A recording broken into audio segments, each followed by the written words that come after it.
الحمد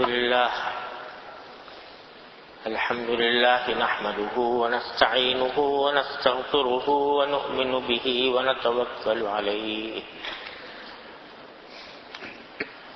ونعوذ بالله من شرور أنفسنا ومن سيئات أعمالنا من يهده الله فلا مضل له ومن يضلله فلا هادي له وأشهد أن لا إله إلا الله وحده لا شريك له وأشهد أن سيدنا وسندنا ونبينا ومولانا محمدا عبده ورسوله صلى الله تعالى عليه وعلى آله وأصحابه وبارك وسلم تسليما كثيرا. أما بعد،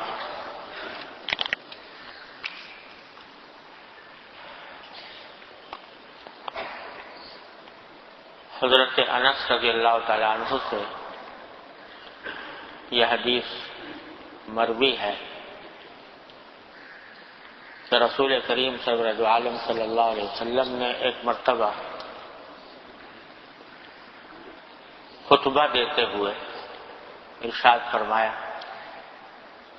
کہ لا ایمان لمن لا امانۃ لہ ولا دین لمن لا عہد لہ. جس شخص میں امانت نہ ہو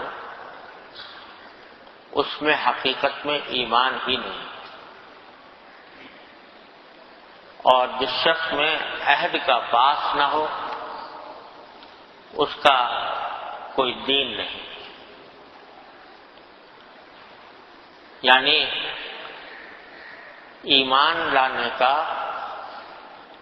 ایک اہم تقاضا یہ ہے کہ آدمی امین ہو، امانت دار ہو، کسی امانت میں خیانت نہ کرے، اور جو عہد کرے یا وعدہ کرے اس کو نبھائے، اس کو پورا کرے.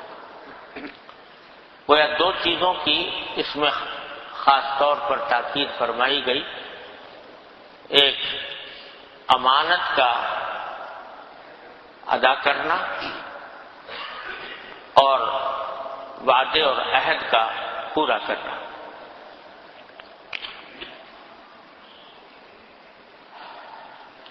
ویسے تو امانت کا لفظ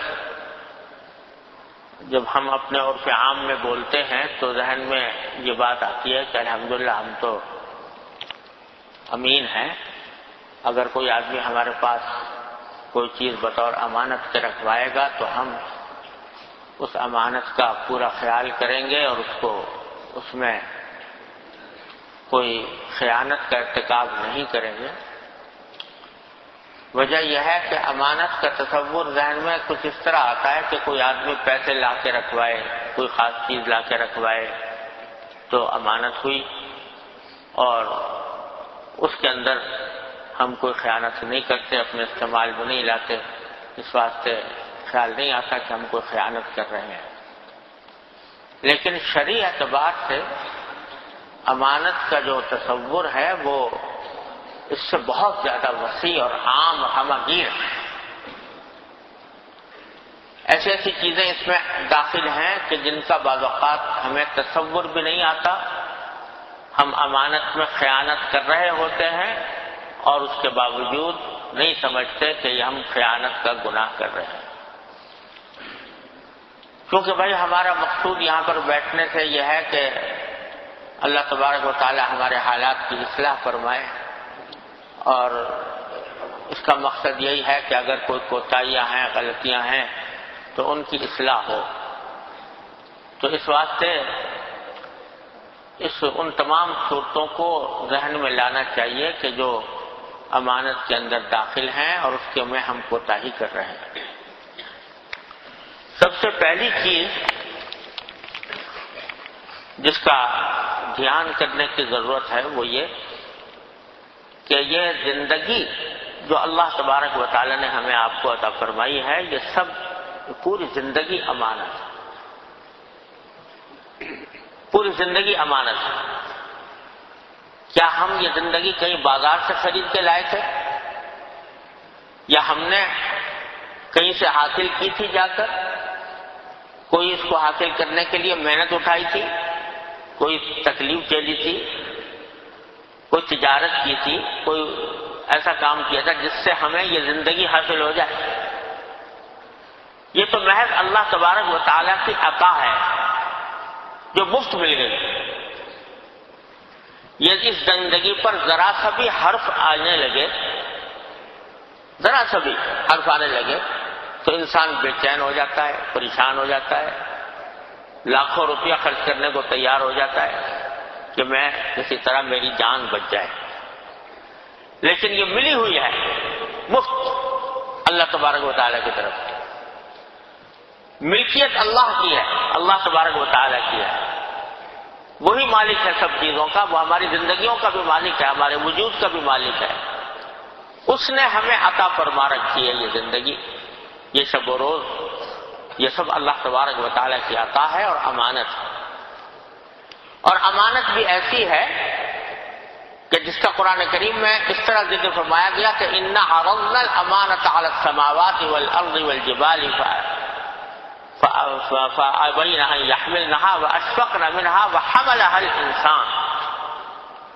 باری تعالیٰ فرماتے ہیں کہ یہ امانت ہم نے پہاڑوں کو بھی دی، ہم نے آسمانوں کو دی، زمین کو دی، پہاڑوں کو دی کہ بھئی تم یہ امانت لینے کو تیار ہو۔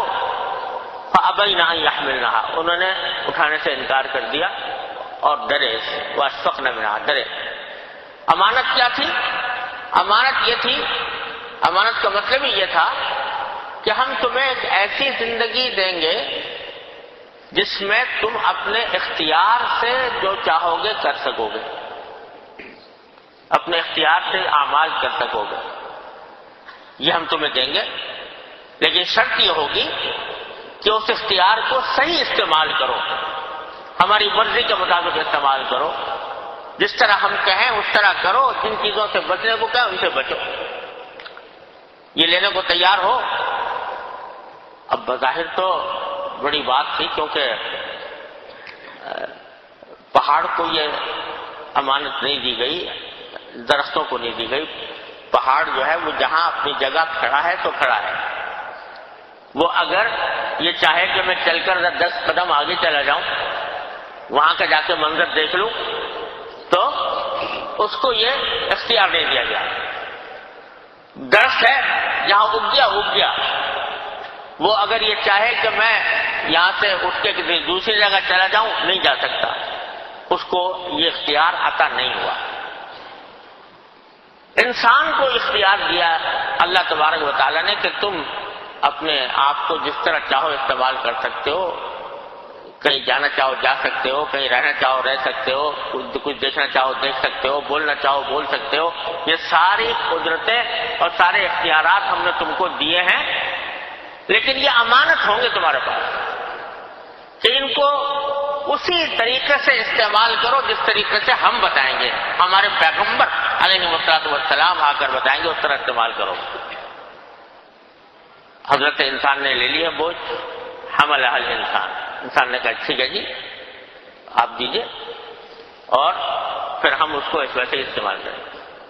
لیکن اب کوئی کہے کہ ہمیں تو یاد نہیں کب ہم نے کہا تھا، ہم سے کب پوچھا گیا تھا اور ہم نے کب کہا تھا۔ حدیث میں آتا ہے کہ رسول اللہ تبارک و تعالیٰ نے سارے انسانوں کی جتنی پیدا ہونے والی روحیں ہیں ان سب کو جمع کر کے ان سے ہی اقرار لیا، اور اللہ تبارک و تعالیٰ کے سامنے سب نے اقرار کیا تھا کہ ہم آپ کو اپنا پروردگار مانتے ہیں اور یہ امانت ہم کو کھانے کو تیار۔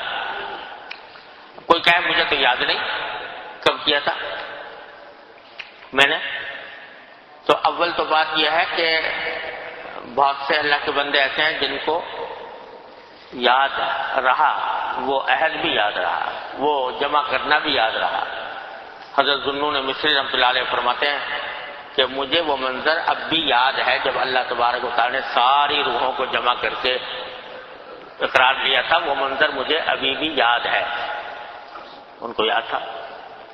اور میں نے اپنے والد ماجد رحمۃ اللہ علیہ سے سنا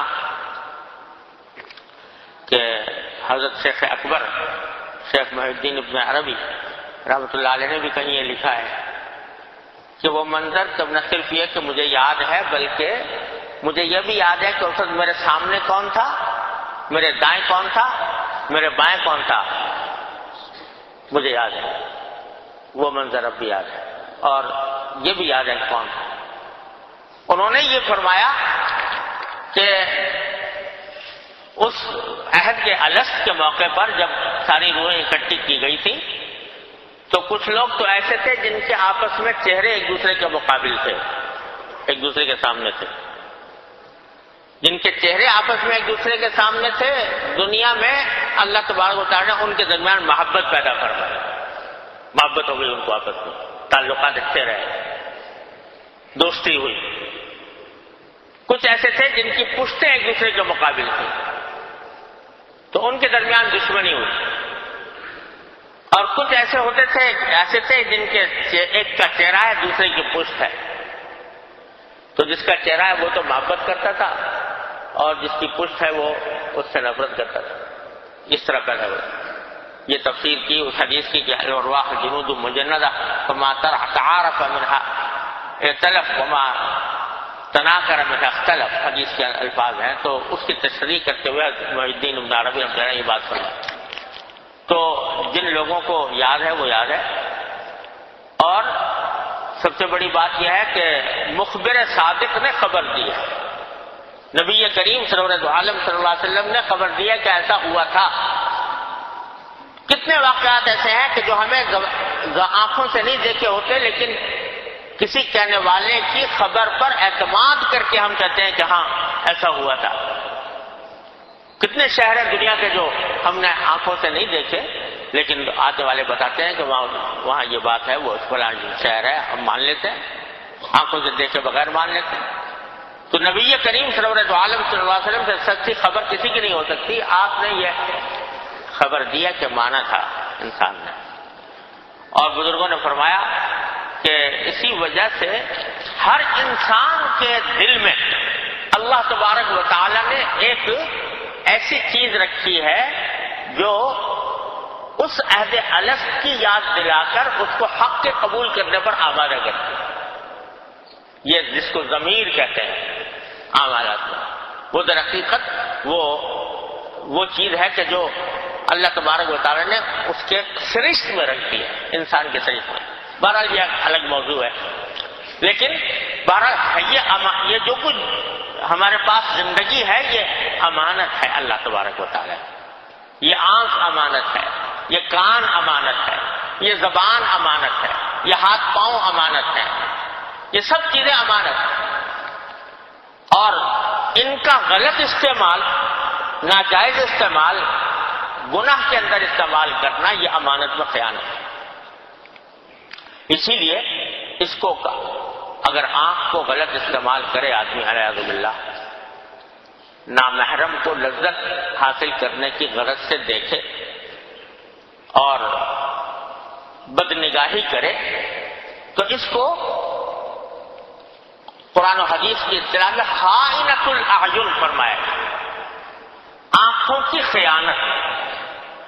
کیا مطلب؟ کہ یہ آنکھ جو تمہیں دی گئی ہے یہ تمہاری اپنی تھوڑا ہی ہے، یہ تمہاری ملکیت نہیں ہے، یہ تم نے کہیں سے خرید کر نہیں لائے تھے، تم نے اس کو حاصل کرنے کے لیے کوئی پیسے خرچ نہیں کیے تھے، نہ کوئی محنت کی تھی۔ پیدا ہوئے تو پیدا ہونے کے ساتھ ساتھ اللہ تبارک و تعالیٰ نے جہاں اور اعضاء عطا فرمائے اسی طرح آنکھ بھی عطا فرمائے، تو یہ امانت ہے تمہارے پاس، یہ اللہ تبارک و تعالیٰ کی امانت ہے۔ اگر کوئی انسان تمہارے پاس کوئی امانت رکھ کے جائے، اس میں اگر تم اس کی مرضی کے خلاف تصرف کرو تو یہ خیانت ہوتی ہے، تو تم بھی خیانت سمجھتے ہو۔ لیکن جو اللہ تبارک و تعالیٰ کی چیز ہے، اس کی عطا کی ہوئی ہے، اس کو جب غلط استعمال کر رہے ہو تو اللہ تبارک و تعالیٰ کی امانت میں خیانت ہے. اللہ تبارک و تعالیٰ کی جو سب سے زیادہ بدترین خیانت ہے جو اللہ تبارک و تعالیٰ کے حق میں ہو رہی ہے، اس کی عطا کی ہوئی چیز میں ہو رہی ہے.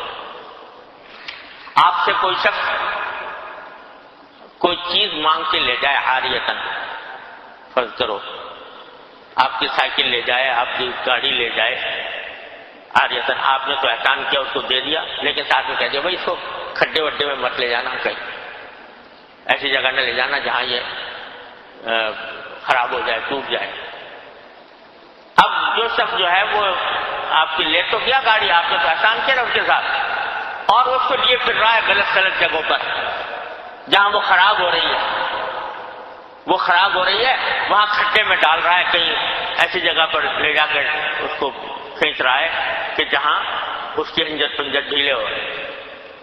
یہ خیانت ہے کہ نہیں ہے؟ آپ کو کتنا برا لگے گا کہ دیکھو میں نے تو اس کے ساتھ احسان کیا تھا، اس کو اس کی حاجت پوری کرنے کے لیے سائیکل دی تھی یا گاڑی دی تھی، اور یہ لے کر ایسی جگہ پھر رہا ہے، اس کو خراب کر رہا ہے. تو آپ کو کتنا برا لگے گا؟ اللہ تبارک و تعالیٰ نے یہ آنکھ اس لیے دی ہے، اس لیے عطا فرمائی ہے کہ اس سے اللہ تبارک و تعالیٰ کی جائز چیزوں کا نظارہ کیا جائے، اللہ تبارک و تعالیٰ کی نعمتوں کو دیکھا جائے، اللہ تبارک و تعالیٰ کے انعامات کا جو جائز انعامات ہیں ان کو آدمی دیکھے. اسی آنکھ کے ذریعے اگر چاہے قرآن کریم کے اوپر نظر ڈالے گا تو ہر نظر کے اوپر ثواب ہے. والدین کو محبت کی نگاہ سے دیکھے گا تو حج اور عمرے کے برابر ثواب ملے گا. کعبہ شریف کو دیکھے گا تو اس کے اوپر کتنا ثواب ملے گا. کسی انسان کو محبت کی نظر، کسی مسلمان بھائی کو محبت کی نظر سے دیکھے گا ثواب ملے گا. اس کام کے لیے اللہ تبارک و تعالیٰ نے عطا فرمایا. اور اگر ہم اس کو استعمال کرنے لگیں ناجائز حرام کاموں کے اندر، محض ظاہری لذت کی خاطر، بے ثبات، ناپائیدار، گندی لذت کی خاطر اس کو استعمال کرنے لگے تو کیا ہوتا ہے کہ اس آنکھ کا نور جاتا رہتا ہے، اس آنکھ کا نور جاتا رہتا ہے. بزرگوں نے فرمایا ہے اور تجربے کی بات ہے کہ جب آدمی آنکھ کو غلط استعمال کرتا ہے، عادت ڈال لیتا ہے بد نظری کی، اللہ بچائے، تو عبادت کا نور ختم ہو جاتا ہے، عبادت کا نور ختم ہو جاتا ہے. اللہ تبارک و تعالیٰ کی بندگی کرنے میں بس ایک خانہ پوری ہوتی ہے، لیکن جو نور عبادت ہے وہ ختم ہو جاتا ہے.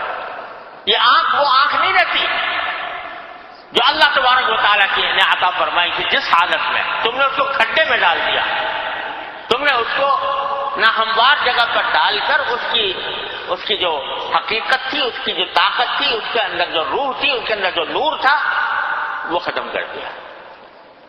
اسی لیے حدیث میں آتا ہے کہ اگر کوئی بندہ کسی ناجائز چیز کی طرف دیکھتا ہے اور دیکھنے کے بعد دیکھنے کو دل چاہتا ہے اس کا، اور پھر وہاں سے اس کو ہٹا لیتا ہے اللہ کی خاطر، تو اللہ تعالیٰ اس کے دل میں ایمان کا نور پیدا فرماتا ہے. تو یہ غلط استعمال جو ہے، یہ امانت میں خیانت ہو رہی ہے. آنکھ کا استعمال جو غلط، اور آج کل ایک اللہ بچائے ابتلاء عام ہے اس میں، آنکھ کے غلط استعمال میں ابتلاء عام ہے. چاروں طرف ایسے نظارے ہیں کہ آنکھوں کو پناہ ملنی مشکل ہے، اور اس کے نتیجے میں جو نور ایمان ہے، نور عبادت ہے، اس سے ہم محروم ہوئے جا رہے ہیں، کیونکہ اس امانت کا غلط استعمال کر رہے ہیں. اللہ تبارک و تعالیٰ کی دی ہوئی امانت کو ٹھیک سے استعمال نہیں کر رہے، خیانت ہو رہی ہے اللہ تبارک و تعالیٰ کو. اس کے نتیجے میں آفات ہیں، بلیات ہیں، مصائب ہیں. عبادتوں میں دل نہیں لگتا، عبادتوں کے اندر کوئی خشوع پیدا نہیں ہوتا. یہ ساری باتیں اس امانت میں خیانت کے نتیجے میں پیدا ہو رہی. اللہ تعالیٰ اپنی رحمت سے ہمیں بچنے کی توفیق عطا فرمائے۔ لیکن بھائی کہنے کو تو کہہ دیا، لیکن بات جب یہ ہے کہ ہمت کر لے آدمی۔ اللہ تبارک و تعالیٰ نے انسان کی ہمت میں بڑی طاقت دی ہے، یہ ربڑ کی طرح ہے، جتنا اس کو کھینچو گے اتنا کھنچ جائے گا۔ اگر یوں بیٹھے رہے جی ہم کیا کریں، ہم تو مبتلا ہو جاتے ہیں، بار بار ہو جاتے ہیں، ہمارے ماحول ہی ایسا ہے اور پریشانی ہے اور چاروں طرف نگاہوں کو پناہ ملنا مشکل ہے، لہذا مبتلا ہو جاتے ہیں اس کے اندر، یہ کوئی عذر نہیں ہے بھائی، یہ کوئی عذر نہیں ہے۔ میرے حضرت والا حضرت شیخ حضرت عارفی قدس اللہ تعالیٰ صدر فرمایا کرتے تھے کہ اگر کبھی نگاہ کو غلط جگہ پر اٹھنے کا تقاضا دل میں پیدا ہو، داعیہ پیدا ہو، تو ذرا یہ تصور کر لو کہ اگر اس وقت میرا باپ دیکھ رہا ہو مجھے اس حالت میں، کیا پھر بھی میں یہ نگاہ یہاں پر رکھوں گا؟ کسی ناجائز نامحرم کو گھورنے کا دل چاہا اور دل میں تقاضا پیدا ہوا، لیکن فوراً پتہ چل گیا کہ میرا باپ مجھے دیکھ رہا ہے،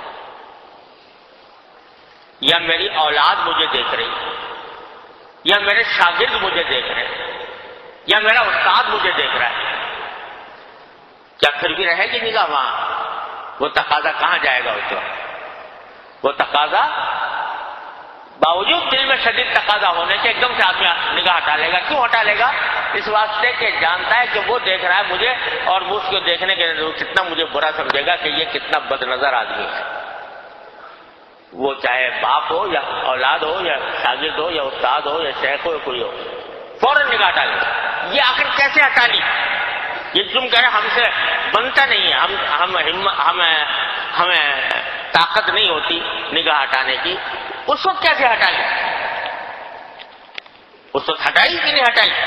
معلوم ہوا کہ اختیار میں تھا، معلوم ہوا کہ ہمت کرنے کی دیر تھی، ورنہ یہ کام ہو سکتا تھا۔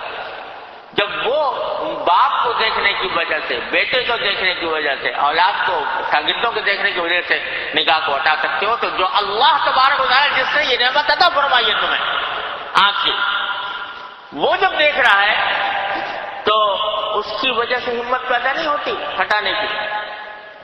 جبکہ اگر فرض کرو کوئی اور دیکھے، انسانوں میں سے کوئی دیکھے، تو زیادہ سے کیا ہوگا؟ برا سمجھے گا نا کہ بھئی یہ بڑا خراب آدمی ہے، بس، اور تو کچھ نہیں کر سکتا۔ اور اللہ تبارک و تعالیٰ کے دیکھنے کا نتیجہ یہ ہے کہ نہ صرف اللہ تعالیٰ برا سمجھے گا بلکہ عذاب بھی ہوگا، اس کو سزا ملے گی اللہ تبارک و تعالیٰ کی طرف۔ بعض اوقات دنیا میں مل جاتی ہے، بعض اوقات آخرت میں اللہ تعالیٰ آخرت میں عطا فرما دیتے ہیں، ملے گی سزا۔ اس کے باوجود کیوں ہمت پیدا نہیں ہوتی؟ بات کر یہ ہے کہ مسئلے کی اہمیت دل میں نہیں، اہمیت دل میں بیٹھ جائے تو سب ہمت پیدا ہو جائے گی۔ اہمیت کی کا فقدان ہے، اہمیت کی کمی ہے، اس کی وجہ سے ہمت کا استعمال نہیں ہوتا۔ تو اس کے لیے یہ ایسے نہیں ہوگا، محض آرزوؤں سے نہیں ہوا کرتا، تمناؤں سے نہیں ہوا کرتا، ہائے ہائے کرنے سے نہیں ہوتا، کچھ عمل کرنا پڑتا ہے۔ آرزوؤں سے بنا کرتی ہیں تقدیریں، کہیں ہمارے حضرت شعر پڑھا کرتے تھے کہ آرزوؤں سے کہیں تقدیریں بدلا کرتی ہیں۔ تھوڑا سا ہمت کرو، اور جب ہمت کرو گے تو اللہ تعالیٰ کا وعدہ ہے الذین جاہدوا فینا لنہدینہم سبلنا، ہمارے راستے میں جو کوشش کرتے ہیں ہم ضرور اٹھا کر لے جاتے ہیں اپنے راستے کے اوپر۔ تو یہ اس آنکھ کی خیانت سے بچ، اور اس کی ایک تدبیر یہ بھی ہے کہ جب کبھی آدمی گھر سے نکلے تو اللہ تبارک و تعالی سے دعا مانگ کر نکلے۔ ایک تو بھائی جب آدمی گھر سے نکلے تو اس میں مسنون ذکر ہے بسم اللہ وتوکلت علی اللہ ولا حول ولا قوت الا باللہ۔ جب گھر سے نکلو یا اپنے قیام گاہ سے نکلو تو یہ کہو بسم اللہ وتوکلت علی اللہ ولا حول ولا قوت الا باللہ۔ بعض روایتوں میں اور الفاظ بھی آئے ہیں بسم اللہ واعتصمت باللہ وتوکلت علی اللہ ولا حول ولا قوت الا باللہ العلی العظیم۔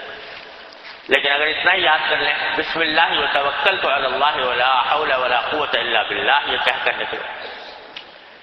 پھر نکلتے وقت اللہ تبارک و تعالیٰ سے مانگو، اللہم انی اعوذ بک من خائنۃ الاعین وما تخفی الصدور، اللہم انی اعوذ بک من خائنۃ الاعین وما تخفی الصدور، اے اللہ میں آپ سے آنکھوں کی خیانت سے پناہ مانگتا ہوں آپ کی، اے اللہ مجھے اپنے پناہ میں لے لے، اے اللہ مجھے اس بات کی توفیق عطا فرما کہ میں جب باہر نکلوں تو میری نگاہ کی حفاظت کر، مجھے توفیق عطا فرما، مجھے ہمت عطا فرما، مجھے حوصلہ عطا فرما، مانگو اللہ تبارک و تعالیٰ سے، اور مانگ کر پھر جب نکلو تو قرآن کریم فرمایا کل المؤمنین یغضوا من ابصارہم ویحفظوا فروجہم، جب وہ نکلے تو اپنی آنکھوں کو نیچا رکھ کے نکلو، اپنی آنکھوں کو نیچا کرو، دائیں بائیں دیکھنے کی کیا ضرورت ہے، نیچے رکھ کے چلو۔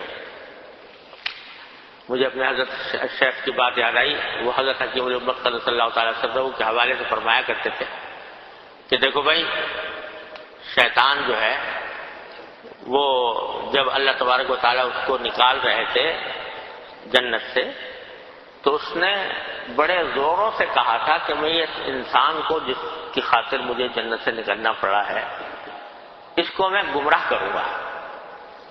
تو کیا کہا تھا؟ لآتینہم من بین ایدیہم ومن خلفہم وعن ایمانہم وعن شمائلہم، میں ان کے اوپر حملے کروں گا، ان کے سامنے سے بھی، ان کے پیچھے سے بھی، ان کے دائیں سے بھی، ان کے بائیں سے بھی، یعنی چاروں طرف سے حملے کروں گا شیطان کے اوپر۔ شیطان کہتا ہے میں انسان کے اوپر چاروں طرف سے حملے کروں گا، سامنے سے بھی، پیچھے سے بھی، دائیں سے بھی، بائیں سے بھی۔ تو حضرت حکیم الامت صلی اللہ علیہ وسلم فرماتے ہیں کہ دو سمتیں بھول گیا، ایک اوپر کی ایک نیچے کی، تو ایک اوپر سے حملہ کرنے کا ذکر نہیں کیا، ایک نیچے سے حملہ کرنے کا ذکر نہیں کیا، دائیں بائیں سے کیا، آگے پیچھے سے کیا، تو معلوم ہوا کہ یہ دو سمتیں جو ہیں وہ شیطان کی دست رس سے محفوظ ہیں انشاءاللہ، ایک اوپر کی ایک نیچے کی۔ تو میں حضرت فرماتے ہیں اوپر دیکھ کے اگر چلو گے تو گرو گے، اور لہذا ایک ہی سمت رہ گئی کہ نیچے کی طرف دیکھ کے چلو، کل المؤمنین یغضوا من ابصارہم، نیچے دیکھ کے چلو۔ اور اوپر کی بات میں تھوڑا سا یہ اضافہ کر لو کہ اوپر کی سمت بھی محفوظ اور نیچے کی سمت بھی محفوظ۔ اوپر کی سمت محفوظ ہے کس طرح کہ اللہ تعالیٰ سے دعا کرتے رہو، یا اللہ مجھے بچا لے، یا اللہ مجھے بچا لے، یا اللہ مجھے میری حفاظت فرما، مجھے شیطان کی شر سے محفوظ فرما، اللہ تعالیٰ سے دعا مانگتے ہوئے جاؤ۔ اور نیچے کی سمجھیے کہ نگاہ نیچے کی طرف کرو اور تواضع سے کام لو، تو انشاءاللہ شیطان کے شر سے محفوظ رہو گے۔ میرے والد ماجد رحمۃ اللہ علیہ واقعہ سنایا کرتے تھے کہ میں نے کسی کتاب میں نہیں دیکھا، حضرت والد صاحب رحمۃ اللہ علیہ سے سنا کہ ایک مرتبہ حضرت ابو عبیدہ بن جراح رضی اللہ تعالیٰ عنہ عشرہ مبشرہ میں سے ہیں، بڑے صحابی ہیں، بڑے عجیب و غریب بزرگ تھے۔ حضرت فاروق اعظم رضی اللہ تعالیٰ عنہ نے ان کو شام کا امیر بنا، شام کا حاکم بنایا ہوا تھا، اور شام کی بہت سی فتوحات ان کے ہاتھوں انجام پائی۔ تو ایک جہاد کے دوران انہوں نے کسی قلعے کے اوپر قلعے کا محاصرہ کیا ہوا تھا، اور قلعہ جو ہے وہ فتح ہونے کے قریب ہو رہا تھا۔ تو اتنے میں جو قلعہ کے اندر جو لوگ موجود تھے انہوں نے یہ آپس میں سازش کی کہ بھئی ایسا کرو کہ ان کے لیے دروازہ کھول دو، شہر کا دروازہ کھول دو، شہر کے اندر آ جائیں، لیکن ایسا کرو کہ جس سڑک سے ان کا لشکر گزرے گا ان کے دونوں جانب حسین و جمیل عورتیں جو ہیں وہ بناؤ سنگھار کے ساتھ وہاں پر بٹھا دو، تو یہ لوگ تاکہ جب داخل ہوں اور ان عورتوں سے کہہ دو کہ اگر یہ آپ سے کوئی چھیڑ چھاڑ کرنا چاہیں تو منع نہ کریں۔ تو اس وجہ سے جب یہ داخل ہوں گے اور داخل ہو کر دونوں طرف اس طرح عورتیں دیکھیں گے اور یہ پتہ نہیں کب سے گھروں سے باہر ہیں، تو فتنے میں مبتلا ہو جائیں گے، اور اس مبتلا ہونے کے نتیجے میں پھر جب یہ ان کا زور ٹوٹ جائے گا اور ہم ان کے اوپر حملہ کریں گے۔ یہ سازش تھی۔ تو پیغام بھیجا، قلعے کے محافظ نے حضرت ابو عبیدہ بن جراح رضی اللہ تعالیٰ عنہ کے پاس پیغام بھیجا کہ ہم ہتھیار ڈالتے ہیں اور دروازہ آپ کے لیے کھول رہے ہیں قلعے کا، آپ داخل ہو جائیں۔ حضرت ابو عبیدہ رضی اللہ تعالیٰ عنہ بڑے جلیل القدر صحابی تھے، اللہ تعالیٰ نے فراست بھی عطا فرمائی تھی، وہ کھٹک گئے کہ جو اچانک انہوں نے دروازہ کھولنے کا ارادہ ظاہر کیا ہے اور پیشکش کی ہے تو کہیں کوئی دال میں کالا معلوم ہے۔ تو انہوں نے جب روانہ ہونے لگے تو صحابہ کرام سے کہا کہ آپ لوگ پورا لشکر نکلے بازار سے، لیکن ساتھ میں قرآن کریم کی اس آیت کو پیش نظر رکھنا کہ قل للمؤمنین یغضوا من ابصارہم ویحفظوا فروجہم، کہ مومنین سے کہہ دو کہ وہ اپنی آنکھیں نیچی رکھیں اور اپنی شرمگاہوں کی حفاظت کریں۔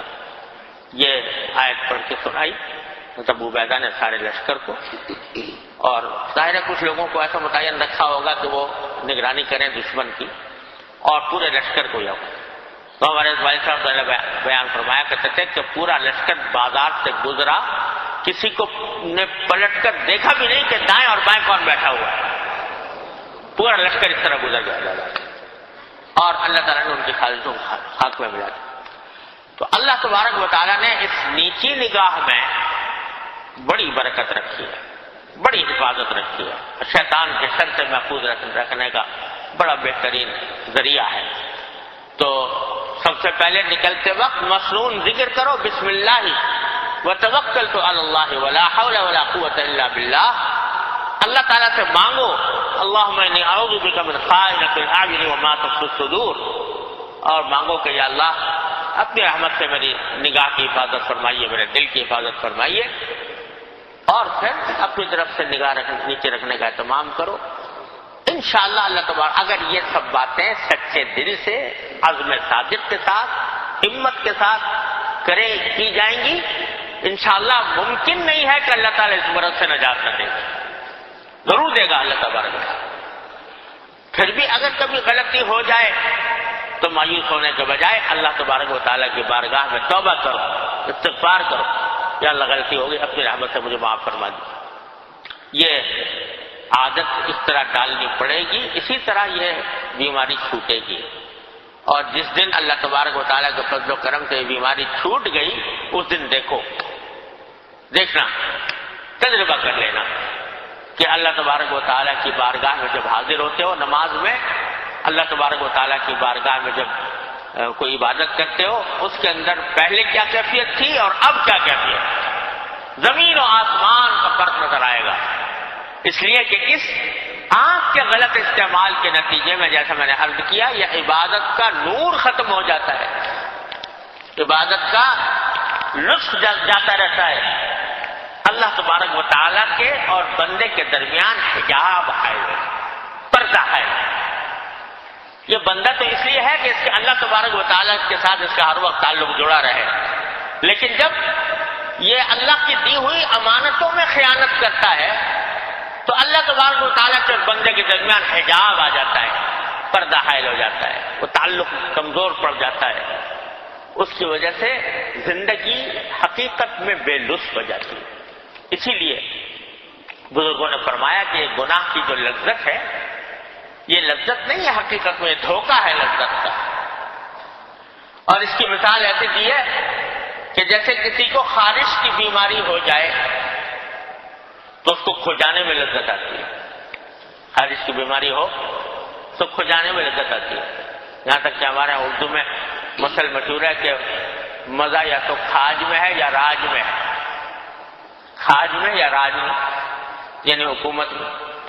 تو اتنی اس میں لذت ہے، خارش زدہ عضو کو کھجانے میں اتنی لذت تو ہے، واقعی مزہ آتا ہے، لیکن اس مزے کے بعد جو جلن ہوتی ہے، جو سوزش ہوتی ہے، جو تپش ہوتی ہے، جو بیماری میں اضافہ ہوتا ہے، وہ ساری لذت کو ہیج کر دیتا ہے۔ اس کے برخلاف ایک شخص ہے جس کو خالص کی بیماری نہیں ہے، تندرست ہے، تو لذت حقیقی تندرست کو حاصل ہے یا اس خالص شدہ آدمی کو حاصل ہے جو پجانے میں مزہ آ رہا ہے جس کو؟ حقیقت میں تندرست والے آدمی۔ تو یہ حقیقی لذت، صحت کی لذت، وہ گناہ کے چھوڑنے میں ہے، گناہ کرنے میں نہیں ہے۔ جس دن اس حقیقی لذت کا ادراک ہو گیا اور اس کا پتہ چل گیا اور اللہ تبارک و تعالیٰ نے اس کا کچھ حصہ عطا فرما دیا، اس دن پتہ لگے گا کہ حقیقی لذت کیا ہوتی ہے۔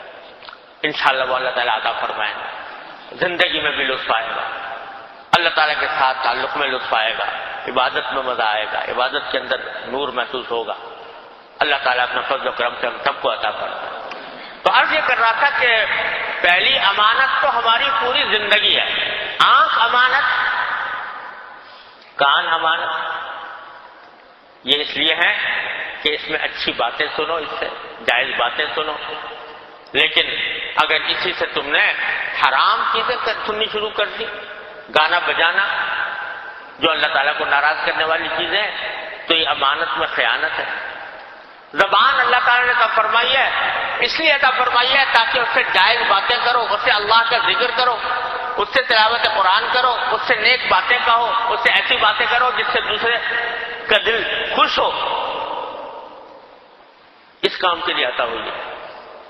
اگر اس کو غیبت، جھوٹ میں، غیبت میں، دل آزاری میں، ناجائز کاموں میں صرف کرو گے تو یہ امانت میں خیانت ہے۔ تو یہ سمجھنا کہ ہم تو بھائی کوئی امانت میں خیانت نہیں کرتے، کتنی مغالطے کی بات ہے کہ ساری امانتیں ہمیں اللہ نے جو دے رکھی ہیں، پورے جسم میں جو امانتیں اللہ تبارک و تعالیٰ نے دی ہوئی ہیں، اس کو کتنا غلط استعمال کر رہے ہیں، اس کی طرف توجہ ہونے چاہیے۔ اللہ تبارک و تعالیٰ ہمیں اس کی توفیق عطا فرمائے۔ جس میں امانت نہیں، اس کے بارے میں فرمایا کہ ایمان نہیں ہے حقیقت میں۔ تو ایک تو سب سے بڑی امانت یہ ہے زندگی، یہ اعضاء جسم کے، یہ پورا جسم، یہ اللہ تبارک و تعالیٰ کی دی ہوئی امانت۔ تو اس میں خیانت سے بچنا ضروری ہے۔ پھر بعض امانتیں ایسی ہیں کہ اس میں خیانت کا تصور بعض اوقات نہیں آتا۔ اللہ اکبر کبیرہ، کسی نے آپ کو عاریتاً کوئی چیز دے دی استعمال کے لیے، تو اس کو غلط استعمال کرنا یا اس کو واپس نہ کرنا، واپس کرنے میں ٹال مٹول کرنا، یہ بھی امانت پر خیانت ہے۔ دن رات ہمارے گھروں میں یہ بات ہوتی رہتی ہے کہ ایک گھر کی کوئی چیز دوسرے گھر میں آ گئی، آ رہی ہے، کوئی کھانا آ گیا، اس کے برتن ہے مثلا، اب وہ پڑے ہیں، واپس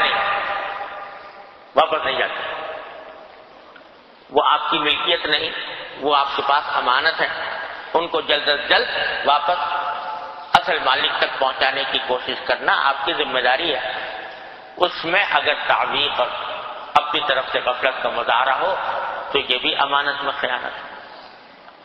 تو اس قسم کی خیانتیں اکثر و بیشتر ہمارے معاشرے کے اندر بہت کثرت سے پائی جاتی ہیں، جن سے بچنا ضروری ہے۔ اسی طرح ایک اور چیز ہے جس کو رسول کریم سرورت عالم صلی اللہ علیہ وسلم نے بڑے اہتمام کے ساتھ بیان فرمایا، وہ ہے المجالس بالامانہ، کہ مجلسیں جو ہوتی ہیں ان میں کی ہوئی بات بھی امانت ہے۔ کیا مانا؟ کہ ایک مجلس ہے جس میں کچھ لوگ جمع ہوئے ہیں مشورے کے لیے مثلا، تو اب اس مجلس میں جو کچھ بات ہوئی ہے وہ اس مجلس والوں کی امانت ہے آپ کے پاس۔ ان کی مرضی کے بغیر کسی دوسرے سے اس کو نقل کرنا، کسی دوسرے کو کہنا کہ بھئی وہاں مجلس میں تو یہ بات ہوئی تھی، یہ امانت میں خیانت ہے۔ اس کو رسول کریم صلی اللہ علیہ وسلم نے فرمایا المجالس بالامانہ، مجلسیں بھی امانت کی پابند ہیں۔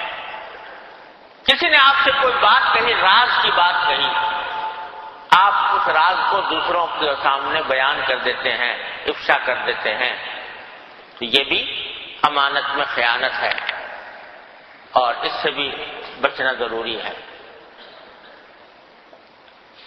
کوئی آدمی اپنا بھروسہ کر کے آپ سے کہہ رہا ہے، اور بعض اوقات صراحتاً کہہ دیتے ہیں کہ بھئی یہ بات اپنی حد تک محدود رکھنا،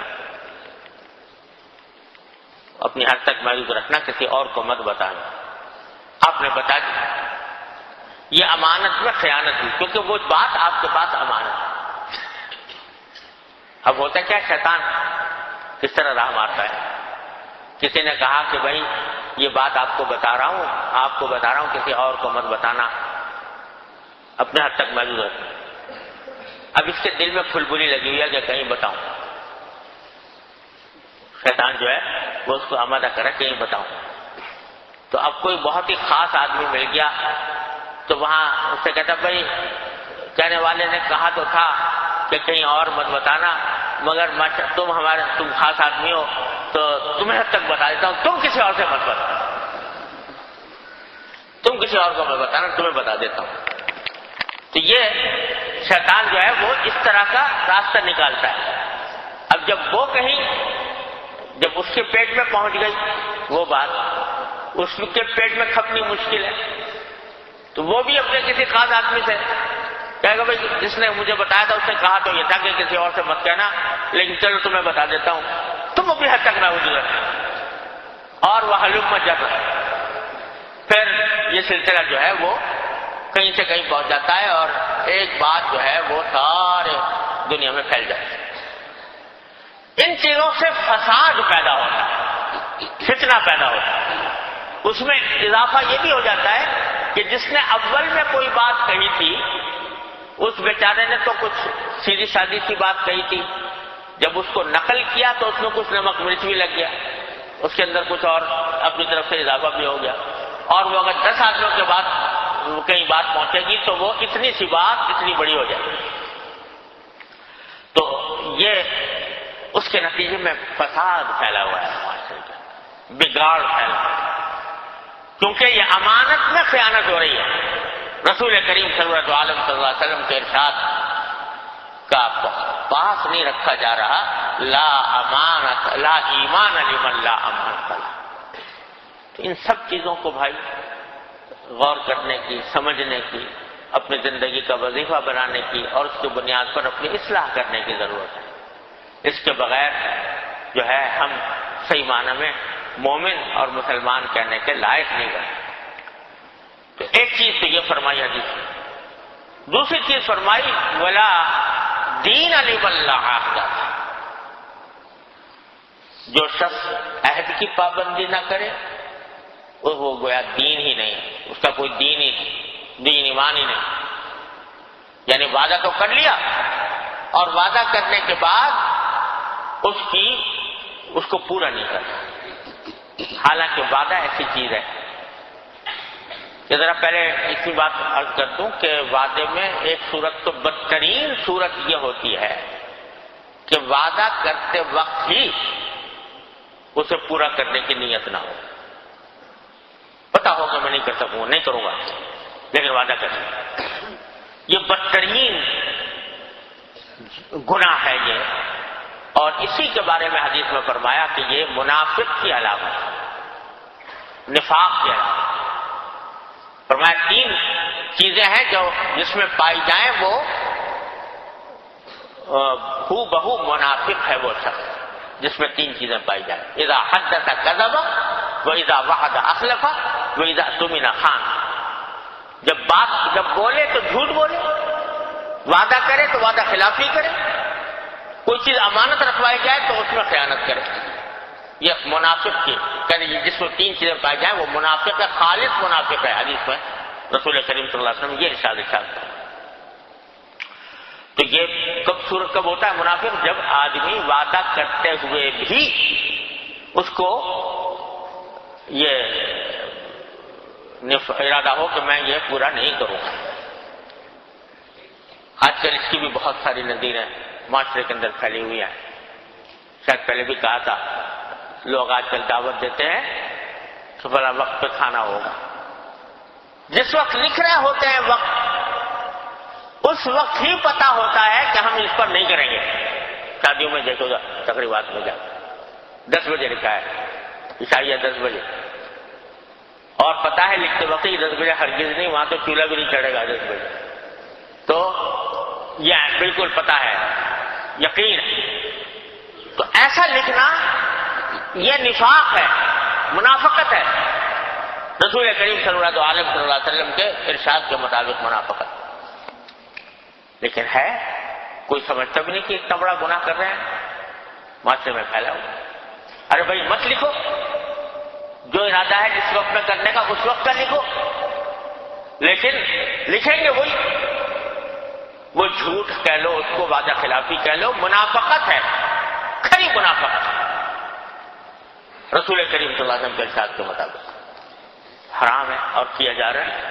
اچھے خاصے پڑھے لکھے لوگ، دیندار لوگ، نمازی لوگ، بزرگوں سے تعلق رکھنے والے، تہجد گزار، صف اول کے پابند، لیکن پتہ نہیں ہوتا، یہ نہیں ہو رہا کہ ہم اس گناہ میں مبتلا ہیں، اس کا احساس ہی. اللہ تعالیٰ حفاظت فرمائے. بہت مرتبہ ایسا ہوتا ہے کسی شخص نے کوئی کام کرنے کے لیے فرمائش کی، بھئی ہمارے گھر آئیے آپ کسی وقت. اب ٹالنے کے لیے کہتے ہیں اچھا بھائی ضرور آئیں گے، ضرور آئیں گے. دل میں اس وقت کوئی نیت نہیں ہے جانے آنے کی، لیکن تو جب اس کو ٹلانے کے لیے کہہ دیا ضرور آئیں گے، تو وعدہ تو ہو گیا ضرور آئیں گے کہنے سے، لیکن دل میں نیت اس وقت بھی نہیں ہے جانے کی. اب یہ ایسا گناہ ہے کہ بلا وجہ کا گناہ اپنے سر لے لیا، کہ وعدہ کر لیا اور وعدہ کر کے پورا کرنے کا اس وقت ہی ارادہ نہیں جس وقت وعدہ کر، محض چلانے کے لیے کہتے. ایسا ہرگز نہیں چاہیے. اللہ بچائے. اس گناہ میں بھی اچھے خاصے پڑھے لکھے دیندار عبادت گزار لوگ بھی مبتلا ہو جاتے ہیں، اس واسطے کہ ذہن میں آتا ہی نہیں کہ ہم یہ کوئی گناہ کر رہے ہیں. حقیقت میں گناہ ہے اور بہت بڑا گناہ ہے. منافقت نبی کریم صلی اللہ علیہ وسلم نے اس کو موقع منافقت سے تعبیر فرمایا. ہاں آدمی کو جو بات کہے وہ تول کر کہے، سوچ سمجھ کے. بھئی ابھی کوئی کہہ رہا ہے دعوت دے رہا ہے، اچھی بات ہے بھائی دیکھیں گے کسی وقت، ایسے کہہ دو کہ بھائی کسی وقت دیکھیں گے، اگر موقع ہوا تو آئیں گے. لیکن پکا وعدہ کر لینا کہ ضرور آئیں گے، یہ ہے وہ وعدہ جس کے خلاف ورزی کا پہلے ہی دن سے ارادہ کیا ہوا ہے. یہ چھوٹی چھوٹی باتیں ہیں، لیکن ان چھوٹی چھوٹی باتوں کے نتیجے میں ہم بڑے بڑے گناہوں میں مبتلا ہو رہے ہیں. اللہ تبارک و تعالی ہماری حفاظت فرمائے. تو وعدہ بھی ایک ایسی چیز ہے، عہد بھی ایسی چیز ہے کہ جب آدمی کرے تو اس کو نبھائے پوری طرح. اور بھائی اسی میں یہ بھی مسئلہ عرض کر دوں کہ یہاں پر دوبارہ وہی بات آتی ہے کہ سب سے بڑا وعدہ تو اللہ میاں سے کر رکھا ہے. جب کہا تھا لا الہ الا اللہ محمد رسول اللہ، تو یہ ایک وعدہ کیا تھا کہ ہم نے آپ ہی کو معبود ماننا ہے، آپ ہی کی اطاعت کرنی ہے، آپ کے سوا کوئی معبود نہیں، آپ کے سوا کسی کی اطاعت نہیں. یہ وعدہ کیا تھا. تو اس وعدے کا ایفا جو ہے یہ ضروری ہے، اور ہر قدم پر اس کا لحاظ رکھنا ضروری. ایک حدیث میں رسول کریم صلی اللہ علیہ وسلم نے ارشاد فرمایا، منقول ہے کہ آپ نے ارشاد فرمایا کہ الوعد الرق فمن وعد فلیلتمس اتقه او کما قال صلی اللہ علیہ وسلم. وعدہ جو ہے غلامی ہے، یہ لفظ استعمال کیا آپ نے. الوعد الرق، وعدہ غلامی ہے، یعنی جس شخص سے آپ نے کوئی وعدہ کر لیا آپ اس کے غلام بن گئے. کہ جیسے غلام آقا کی مرضی کے خلاف نہیں کر سکتا، اسی طرح جب کسی سے وعدہ کیا جب تک آپ اس وعدے کو پورا نہیں کرو گے اس وقت تک آپ کی گردن چھوٹے گی نہیں. تو جس نے کوئی وعدہ کیا ہو تو اس کو وہ اپنی آزادی تلاش کرے، اپنی گردن چھڑوائے کسی طرح، اور وہ اسی طرح ہوگا کہ یا تو پورا کرو، یا اگر کوئی عذر پیش آ گیا ہے تو معذرت کرو کہ بھائی عذر پیش آ گیا، معذرت۔ تو اللہ تعالیٰ سے جو وعدہ کیا ہوا ہے وہ بڑا عظیم الشان ہے کہ اللہ ہم آپ کے دین کے اوپر چلیں گے، آپ کو اپنا خدا مانیں گے، اس کو پورا کرنا سب سے زیادہ ضروری ہے۔ اور بعض اوقات ایسا بھی ہوتا ہے کہ بندہ کسی خاص موقع پر اپنی خاص غرض کے لیے اللہ تبارک و تعالیٰ سے کوئی وعدہ کر لیتا ہے، کسی مصیبت میں پھنس گیا، مثلا مفلسی کا شکار ہو گیا، بیمار ہو گیا، یا اور کسی طرح کسی اور مشکل میں پھنس گیا، اس وقت میں یہ ارادہ کر لیتا ہے یا اللہ تعالیٰ سے وعدہ کر لیتا ہے کہ یا اللہ اس مشکل سے میں جب چھوٹ گیا تو بس پھر پکا سچا مسلمان بنوں گا اور آپ کے حکم کی اطاعت کروں گا۔ اب یہ وہ وعدہ ہے جو اللہ تبارک و تعالیٰ سے کیا۔ تو ایک تو وعدہ ہے ہی لا الہ الا اللہ کا وعدہ، لیکن یہ اپنی طرف سے ایک وعدہ کر لیا اللہ تبارک و تعالیٰ سے، اللہ یہ مصیبت سے نجات پا گیا تو فلاں۔ ایک تو نظر ہوتی ہے، منت ماننا، وہ بھی ایک وعدہ ہے، لیکن وہ شریعت میں پسند نہیں کیا گیا کہ یہ جو لوگ منتیں مانتے ہیں کہ جی میرا بیمار اچھا ہو گیا تو میں اتنے روزے رکھوں گا، اتنی نمازیں پڑھوں گا، رسول کریم صلی اللہ علیہ وسلم نے اس کو پسند نہیں فرمایا۔ لیکن ایک مرتبہ بعض اوقات ویسے ہی بغیر نظر اس وقت ہوتی ہے جب کوئی شخص منت کے الفاظ استعمال کرے تو نظر بنتی ہے، منت بنتی ہے۔ لیکن اگر نظر کے الفاظ استعمال نہ کرے، مجھے کہا کہ جی اپنے کہ یا اللہ میاں اس سے مجھے نجات دے دیجیے، اور اگر ایسا ہو گیا تو میں پابند بن جاؤں گا، پکا مسلمان بن جاؤں گا مثلا، پھر بھی نہ کرے اللہ بچائے تو بڑی سخت وعید ہے قرآن کریم میں۔ اور قرآن کریم میں ایک جگہ بڑا اس کا ذکر آیا ہے کہ وَمِنْهُمْ مَنْ عَاهَدَ اللَّهَ لَئِنْ آتَانَا مِنْ فَضْلِهِ لَنَصَّدَّقَنَّ وَلَنَكُونَنَّ مِنَ الصَّالِحِينَ، کہ بعض لوگ وہ ہیں کہ جو اللہ تعالیٰ سے عہد کرتے ہیں کہ اگر آپ نے ہمیں فلاں چیز عطا فرما دی تو ہم خوب صدقہ بھی کریں گے اور پکے مسلمان بن جائیں گے اور نیک بن جائیں گے، بڑی زور زور کی کے وعدے کیے اللہ تعالیٰ سے۔ لیکن جب اللہ تبارک و تعالیٰ نے نجات دے دی اس مشکل سے تو پھر گئے، بھول بھال گئے۔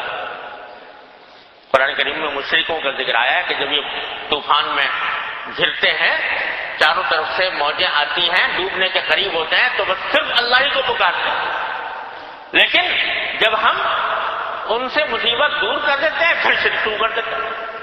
تو ایسے ہی جو لوگ ایسا کرتے ہیں کہ مانگا یا اللہ دیکھو کہتے ہیں اب انشاءاللہ میں پکا مسلمان بن جاؤں گا، اب بالکل آپ کے حکم کے مطابق چلوں گا وغیرہ وغیرہ، یہ دعا کر لیا، لیکن اللہ تعالیٰ فرماتے ہیں کہ جب ہم ان کو وہ مصیبت سے نکال دیتے ہیں تو پھر منہ موڑ لیتے ہیں۔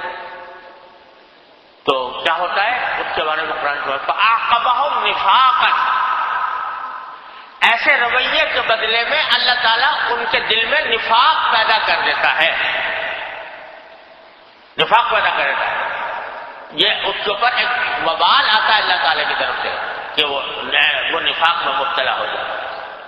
اور تفسیروں میں اس کا واقعہ بھی لکھا ہے، اس آیت کی تفسیر میں ایک صاحب سے ثعلبہ ابن حاطب نام تھا، اس آیت کی تفسیر میں آیا ہے، تو وہ حضور اقدس صلی اللہ علیہ وسلم کی خدمت میں حاضر ہوئے اور کہا کہ یا رسول اللہ مجھ پر بڑی تنگی ہے، فقر و فاقہ ہے، افلاس ہے، کوئی دعا کر دیجیے کہ اللہ تعالیٰ مجھے وسعت عطا فرمائے۔ تو حضور اقدس صلی اللہ علیہ وسلم نے شروع میں ان سے کہا کہ دیکھو بھائی تھوڑی چیز ہو اور اس پر تم شکر اللہ تعالیٰ کا ادا کرو، یہ بہتر ہے بنسبت اس کے کہ بہت زیادہ مال دولت تمہارے پاس ہو جائے اور پھر تم ناشکری میں مبتلا ہو جائے۔ اس نے کہا کہ نہیں، میں ناشکری اس لیے نہیں کروں گا، میں آپ سے وعدہ کرتا ہوں کہ اگر مجھے مال و دولت اچھا خاصا مل گیا تو خوب صدقہ کروں گا، اللہ تعالیٰ کے راستے میں خرچ کروں گا۔ حضور افضل صلی اللہ علیہ وسلم دعا فرماتے. اللہ تعالیٰ کا کرنا ایسا ہوا حضور افضل صلی اللہ علیہ وسلم کی دعا تو خوب اس کے پاس پیسے آ گئے. اور اس زمانے میں مال و دولت جو ہوتے تھے یہ مویشی ہوا کرتے تھے, گائیں بھینس بیل بکریاں وغیرہ یہ چیزیں ہوتی تھی, یہ اس کے پاس خوب آ گئے. اب ان گائے بیل بکری کے دیکھ بھال میں اتنے محو ہوئے حضرت کہ کچھ عرصے میں جماعت میں آنا چھوڑ دیا. مسجد صرف مغرب میں اور عشاء میں شاید آتے تھے. 2 نمازوں کا ذکر آتا ہے, 2 نمازوں میں شاید مغرب میں عشاء میں آتے, سارے دن اٹھنے لگے. اور مال بڑھا تو مغرب عشاء میں بھی آنا چھوڑ دیا, بس جمعہ میں آتے. اور مال بڑھا تو مدینہ چھوڑ کے چلے گئے, کہیں بڑا بڑا بنا لیا اس میں لانے لگے. اب جمعہ کو بھی آنے چھوڑ. جب اور زیادہ مال بڑھا تو بالکل مدینہ منورہ سے اللہ بچائے قطع تعلق ہی کر لیا. تو رسول کریم صلی اللہ علیہ وسلم زکوٰۃ وصول کرنے کے لیے بھیجا کرتے تھے بعض صحابہ کرام کو. شاید حضرت عمر تھے جن کو بھیجا نبی کریم صلی اللہ علیہ وسلم نے زکوٰۃ کے لیے, لوگوں سے وصول کرنے کے لیے. ان کے پاس بھی گیا, بھائی تمہارے پاس اتنے مال مویشی ہیں, اس کا زکوٰۃ ادا کرو. اچھا جی, جب آپ اور لوگوں سے وصول کر کے واپس آؤ گے تو اس وقت لے لینا ہم سے. یہ چلے گیا اور جب وہ وصول کیا اور وصول کر کے واپس پھر دوبارہ آئے, کہا کہ بھائی آپ نے کہا تھا کہ واپسی میں لے لینا. تو اس نے کہا کہ کچھ میں کوئی غیر مسلم ہوں جو مجھ سے ٹیکس وصول کرنے آیا, کوئی ٹیکس چاہیے تو آپ مجھ سے وصول کرنا ہے, میں نہیں دیتا. اللہ بچائے. حضرت فاروق اعظم رضی اللہ تعالیٰ عنہ نے آ کر رسول کریم صلی اللہ علیہ وسلم نے ذکر کیا کہ وہ صاحب تو ایسے کہہ رہے ہیں. نبی کریم صلی اللہ علیہ وسلم نے فرمایا کہ اب اس شخص سے کبھی زکوٰۃ وصول نہیں کرتا, کبھی زکوٰۃ وصول نہیں. کچھ عرصے کے بعد روایات میں آتا ہے کہ وہ خود زکوٰۃ لے کر حضور اکرم صلی اللہ علیہ وسلم کی خدمت میں حاضر ہوئے. آپ نے لینے سے انکار کر دیا, نہیں لیں گے. تو صدیق اکبر رضی اللہ عنہ قیادت خلافت میں لینے کے لیے آئے, آپ نے اس وقت بھی انکار کر دیا.